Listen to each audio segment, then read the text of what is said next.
Bom, gente, vamos lá. Eu vou fazer em duas partes, porque o segundo reinado é muito grande, então eu vou fazer em duas partes.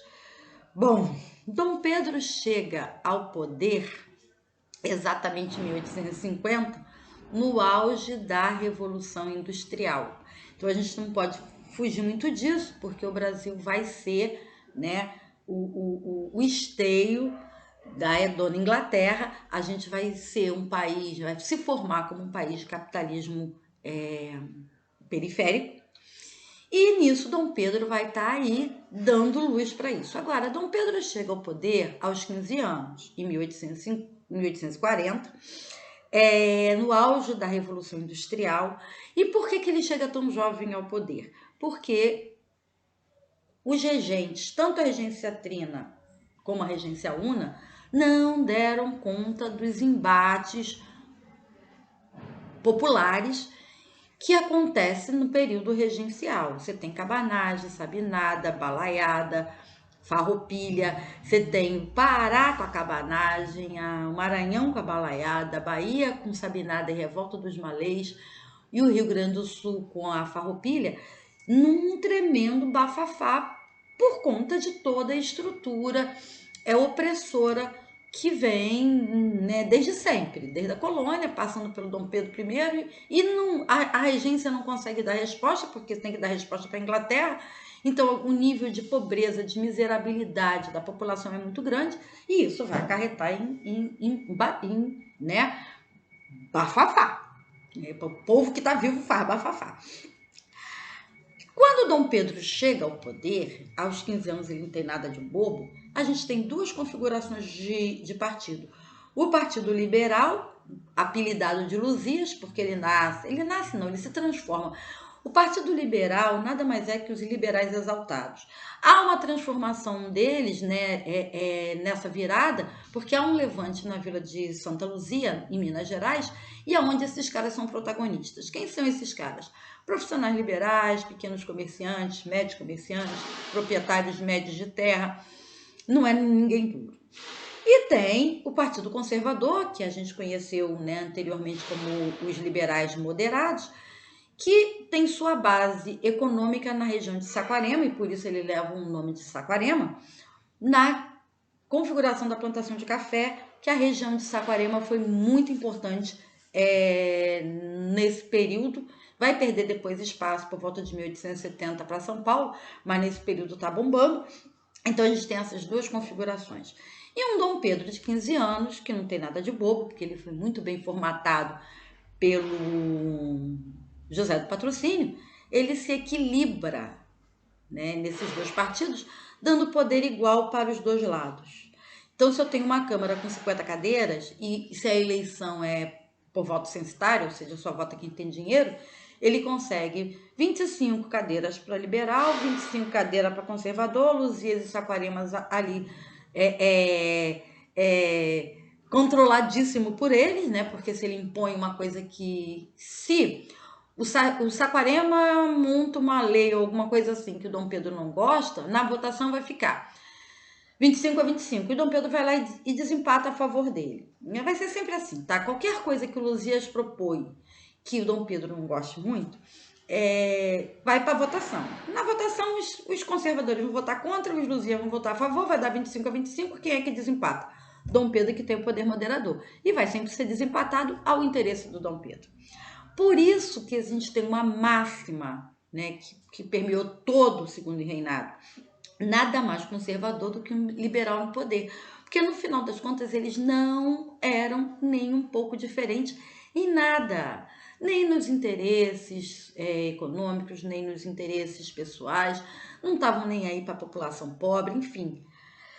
Esse segundo reinado vai aparentemente estar calmo, como eu falei na aula para as crianças, né, para o pessoal da turma, mas é uma calma muito que relativa, porque toda a opressão está aí, todos os interesses da Inglaterra em detrimento da necessidade do povo tá colocado. Então Dom Pedro vai se equilibrar tranquilamente nesse emaranhado, mas deixando para lá sempre os interesses da grande massa da população. E aí, né, ainda aí, em 1848, né, 8 anos depois do Dom Pedro chegar ao poder, ele já está com uns 22, 23 anos, eclode uma nova revolta, também em Pernambuco. Pernambuco demorou muito a sossegar, porque Pernambuco foi um dos grandes produtores de açúcar. A elite pernambucana não engolia o fato de ter perdido o status. E aí essa revolta, né, a Revolução Praieira, que nasce na Rua da Praia, que é um bairro nobre de Pernambuco, é um bairro nobre do Recife, conta primeiramente com a elite. Só que a escravarada, a mestiçada, os pobres brancos em geral viram aí uma boa ideia de tentar mudar, né, tudo que estava oprimindo. E eles tomam a revolta para eles, né? Eles se ocupam da revolta. A elite sai, né, deixa a revolta na mão da povarada e o Dom Pedro entra com tudo, né, e consegue sufocar mais esse levante. E daí para frente, de 1849 até o final do segundo reinado, não teremos nenhum levante popular. Agora, já no início da República, vai ser um Deus que nos acuda, que a gente vai ver a partir de segunda-feira, tá? Bom, 1850, auge da Revolução Industrial. Dom Pedro agora já é um homem, né? Ele já está com 25 anos, já tem 10 anos que ele chegou ao poder. E o Dom Pedro, pressionado pela Inglaterra, é obrigado a criar o Conselho de Ministros, porque a Inglaterra queria uma monarquia parlamentar. Só que na configuração Luzias e Saquarema, o que o Dom Pedro faz? Ele cerca, né, o poder e é ele que vai indicar o primeiro-ministro.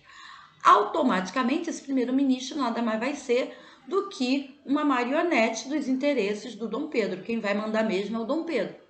Esse momento que a Inglaterra bem percebeu e acabou deixando para lá, porque, né, mais encrenca, né, deixa para lá, os cariocas, muito gozadores, batizaram de parlamentarismo às avessas, porque é o único modelo de parlamentar que é o rei que manda, que é o executivo que manda, que na verdade não é assim, tá? O sistema parlamentarista, quem tem realmente o poder é o parlamento, né? Na figura do primeiro-ministro, que só pode andar com as coisas com a votação dos deputados e senadores, tá? Então, nesse contexto, Dom Pedro se deu bem. Agora, a gente tem aí a transformação de ciclos, né? A gente já viu o ciclo do pau-brasil, que foi o primeiro, depois o ciclo do açúcar, durante o auge da colônia, depois o ciclo do ouro, e agora, 1820, está chegando no Brasil as primeiras mudas de café. Primeiro, elas dão um certo aqui na região dos lagos, no Rio de Janeiro, mas elas vão se espalhar e acabar chegando no Oeste Paulista. Então, o café chega para a gente aqui por volta de 1820, ainda no governo do Dom Pedro I, mas é entre 1830 e 1850 que o café se torna, né, grandioso e a principal mercadoria de exportação brasileira. Temos o cacau na Bahia, sim. Continuamos tendo o açúcar em Pernambuco, sim. Continuamos tendo as drogas do sertão para fazer remédio lá na Amazônia, na região que se chamava Grão-Pará, sim. Temos o fumo, tem chegando aí também os italianos, ainda em pouquinho, mas se colocando lá no sul com o vinho, a uva, né, a plantação de uva, mas nada disso chega perto do café em volume de negócios que o Brasil faz com o mundo inteiro. Tudo bem que passando pela Inglaterra, mas o nosso café é distribuído, né, e exportado para o mundo inteiro. E é esse café que vai dar o tom de todo o segundo reinado e passar também pela toda a Primeira República. O café só vai sair de cena com a crise de 29. Né? Então, a pressão inglesa vai fazer com que esse produto, o café, também chame a industrialização. Não que a Inglaterra queira que a gente tenha indústria não, tá? Mas o que a Inglaterra vai utilizar e vai se encostar no café é a nossa malha ferroviária, que vai ser toda montada pela Inglaterra. A Inglaterra tem o minério de ferro. A Inglaterra sabe fazer os trilhos. A Inglaterra sabe fazer o maquinário, né, a locomotiva, o trem. E a Inglaterra vem para cá e são as empresas inglesas que vão traçar a nossa malha ferroviária.